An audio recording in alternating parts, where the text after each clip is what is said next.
Okay, let's talk about a for loop. Sometimes when we're programming, we want to repeat the same code over and over again. And so the for loop is one way that we can do that. Basically, the structure is like this. We put for, and then we got some conditions here in the parentheses, and then we've got a block, and this is where we're going to put our code. Code to loop. Within our parentheses, we've got to have three things. We've got to have something called an iterator, and it's usually shown with I.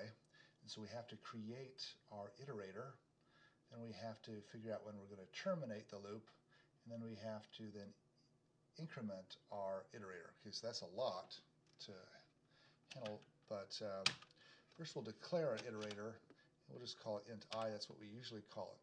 Then we put a semicolon, and then we describe when we're going to terminate it, when I is less than 10, or while I is less than 10, and then our increment, and usually do I++.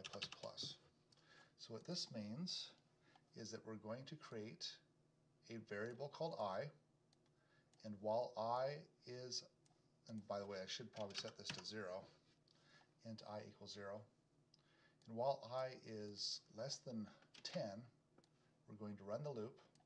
When I becomes 10 or greater, then we're going to terminate, and every time we do the loop, we're going to increment I by 1. So this is an easy way to increment I by 1, I++.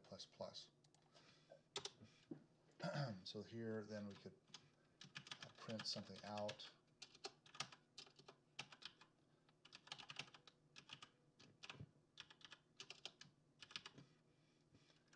And what I'm going to print here is I is equal to, and then I'll concatenate the actual I. When we compile and run this,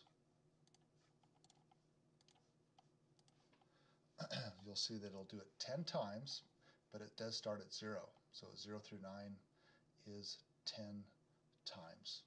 So that's the basics of the for loop.